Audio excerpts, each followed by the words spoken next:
What's going on, guys? Welcome back to the channel, and today coming to you from the one-handed tang, I'm just going to show you some different ways that you can utilize some heavy oil bowling balls. Now first we have to define, I guess, heavy oil bowling balls. They're typically the bowling balls when you walk into the pro shop, walk into TV Bowling Supply, which is right behind you here at HP Lanes. You look at the wall, see all those balls, you look up, there they are, the heavy oil bowling balls, such as this one that I have for you today. The all-new RST Hyperdrive just came out. This is what would be described as your high-end ball, big hook ball, quote-unquote big hook ball, heavy oil ball. So we're just going to try and define some terms here first. Heavy oil ball, pretty self-explanatory, probably better for heavier amounts of oil. But that's not just the bottom line here. There are a lot of other factors to consider. Lane surface, like the lane surface here at the wonderful HP Lanes, a little bit higher friction. I'm going to show you guys how you can conquer it while still using these kind of balls and the versatility that these kind of balls offer.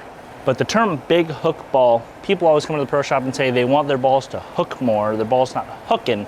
Well, it's up to me as a pro shop operator to kind of decipher what they actually want. Because for me, if you tell me that you need a stronger ball, naturally my inclination is to give you one of these, Ion Max, things like that. But I feel like a lot of, especially like league bowlers, when they say they want more hook, they want a stronger ball, they need something more on the back end, which means they're actually looking for a little more energy retention. So maybe they're actually looking for a slightly weaker ball, weaker layout, things like that. But that's a little bit besides the point. That's just a little tidbit for you. I'm just gonna throw these. I have two, I drilled two. If you follow my Instagram, you saw I drilled two. I've got the regular one that I filmed the video for, 5.5 by 5 by 3. And then I've got this new one, layout I don't use very often, but this one I'm kind of drilling for a purpose. Just starting to think about open championships, things like that. 4 by 5 3/4 by 3 7/8, I believe. So pin down layout. I'm just gonna throw both of them for you, and then I'm actually gonna change the surface on the old pin up one, just to see how much versatility we can get out of these balls. Here on lane 14, that turned off. For some odd reason, I decided to torture myself after not bowling for 3 weeks again. Took another 2-week break. This would be the third since the last time I bowled. Laid out the 2023 shark pattern. Typically the pattern you want to bowl on when you take an extended break. So we're gonna see if we can find a pretty big difference between these two. We should, especially when we change the surface. Then over there on the big hook in lane 13, we've got the house shot as well. So if the experiment doesn't go well here, we may move over there, but we'll play that one by ear. But I'm gonna get these lanes back on, and we're just gonna throw some, and then we're gonna talk about it, change the surface, come back, throw some more. So of course, because I filmed with this ball, it's a little more lane shine than the other one. The other one I've thrown 3 shots with. But again, this is the longest of the name animal patterns. I don't have to use Badger anymore, but this one's like 47 feet, 46 feet. I don't know how long it was in 2023. Didn't bowl very good that year on it.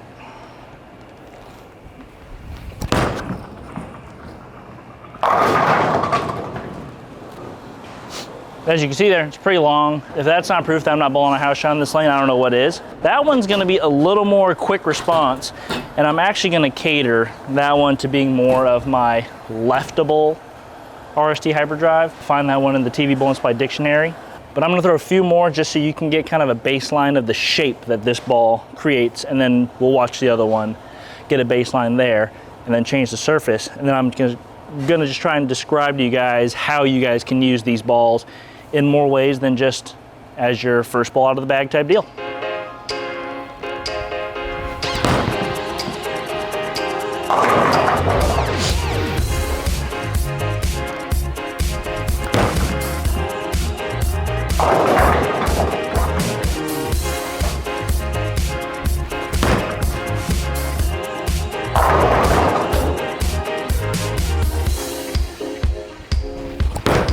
Whoa. All right, well, you guys got kind of a decent gauge of how that one's rolling. As you can see, I'm not giving it the full beans because I kind of just want to try and stay in the shape of the pattern a little bit. As you can see there, threw that one pretty bad and got to the right and it hooked. So got to stay in the shape. That's a quick lesson for you guys. Try and stay in the shape of the pattern. But that one being 5.5 by 5 by 3, it's going to be a little more of a stand left, retain energy, hook down lane kind of layout. So we're going to switch to the pin down one, which is going to be a little bit more of a keep in front of me type deal. That's probably what I'd be throwing on this right now from that spot. That one, the pin down one, not as leftable if I had to guess, but we're gonna test it all out and we're all gonna learn together. So here we go. Pin down one. I'm gonna throw a few shots for you just so you guys can get an idea of what it's doing.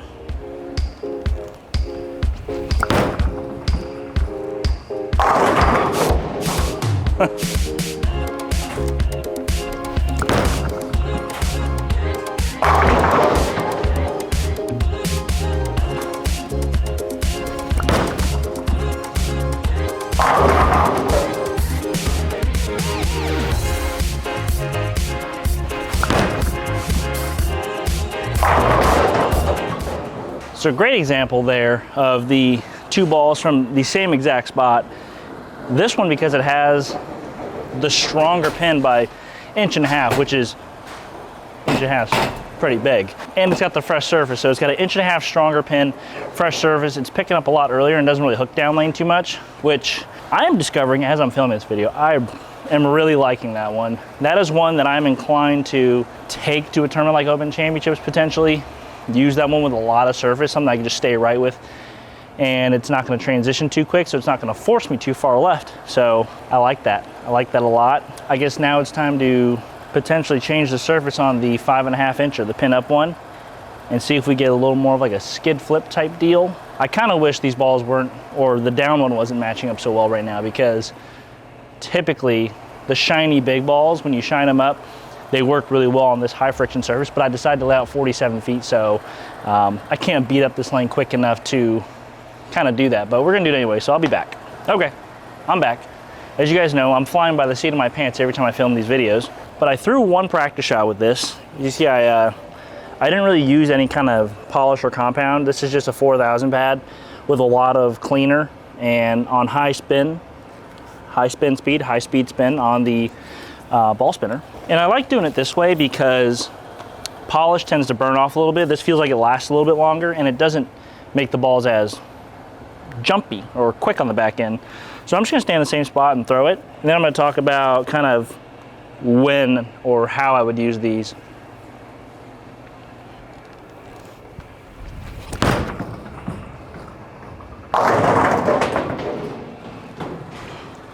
So you can see significantly longer down the lane now. Got behind the head pin, 10 pinned.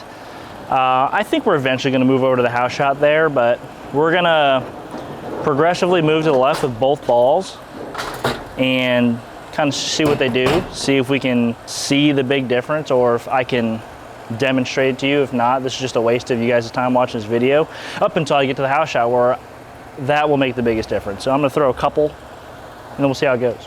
I'm just gonna jump like 7 left here, throw it slower. Probably a spot where the shinier one would be a little bit better.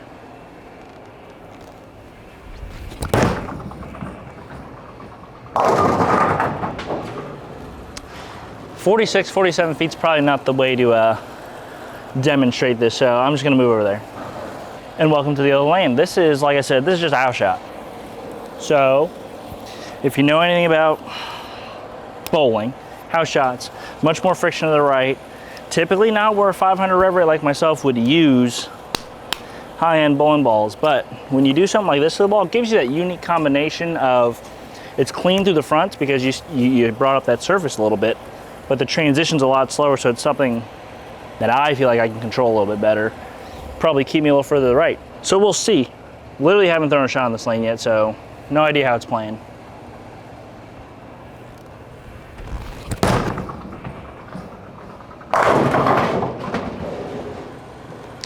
Not bad. That's pretty good for a ball that's that strong.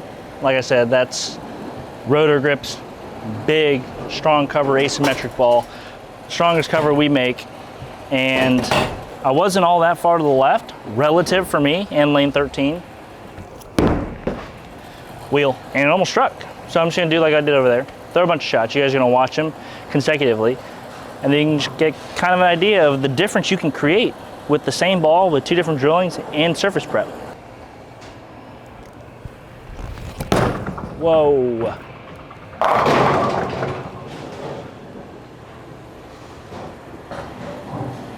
That's the not bowling in 3 weeks showing. That's the last one of those. I'm just happy it struck so I didn't have to re-rack it.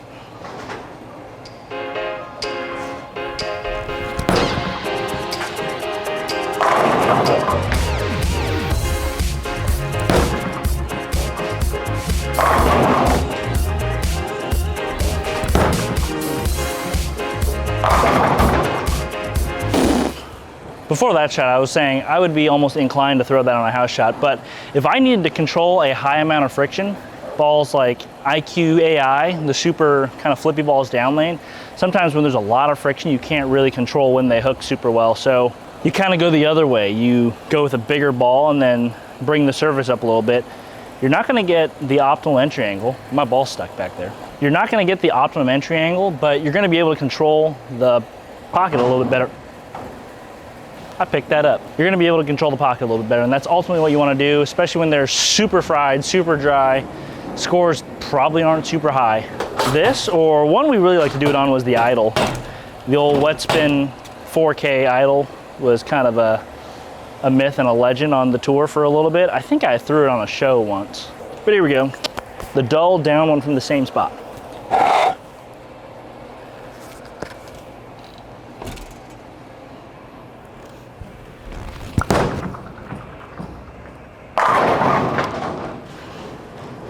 I hate that that looked good.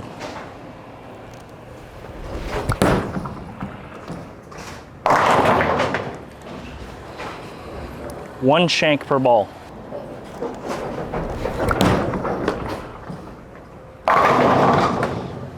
Maybe I just don't know what I'm talking about. No, but if you look at the shapes are very different. The fact they're both striking might just be a kind of tell you how good this ball is probably. But the last part of this experiment to see if I'm just total BS or if what I'm saying is true and these balls are just matching up really well right now. I'm gonna take a big step left, put my full hand in it, and see if we can find a difference. If not, then this video is just a waste of time. So this is 8 left.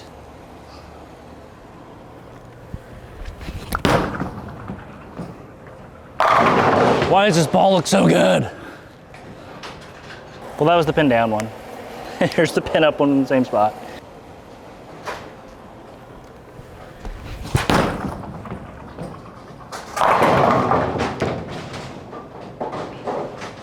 That's super interesting. I can explain now. So, because the pin up one is shinier and it's pin up and the pin's longer, that hook phase is gonna be a lot shorter. As you can see there, I got a little bit inside out with it and it just hooked and went forward and it left the 710. With the pin down one, typically when you go pin down, you make that buffer longer. Your hook phase is gonna be a lot longer, so it's gonna be a lot more even, but you're gonna run out of room when you go left.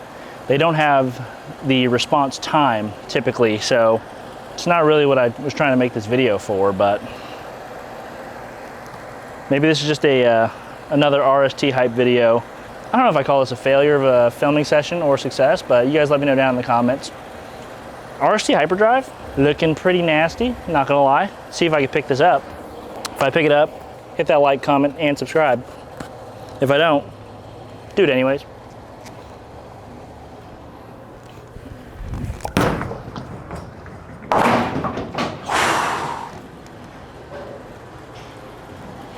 RST Hyperdrive, a couple different ways you can try them. I would definitely experiment with surfaces, especially on your big balls. Sometimes when you're going to these aging lane surfaces, they kind of make the big balls irrelevant. So bring up the surface, smooth it out a little bit, bring them back into play. You don't want to go to a tournament and just have balls not working. You want to try and do anything you can to change the surface to get them to work. So this is something that a lot of the high level players like to do to control high friction surfaces. At this current moment, it didn't work, and I'm a little bit sad about that. But it is what it is. It's TV Bull and Supply YouTube channel. Things don't work out probably half the time, so yeah, I'll see you guys in the next one.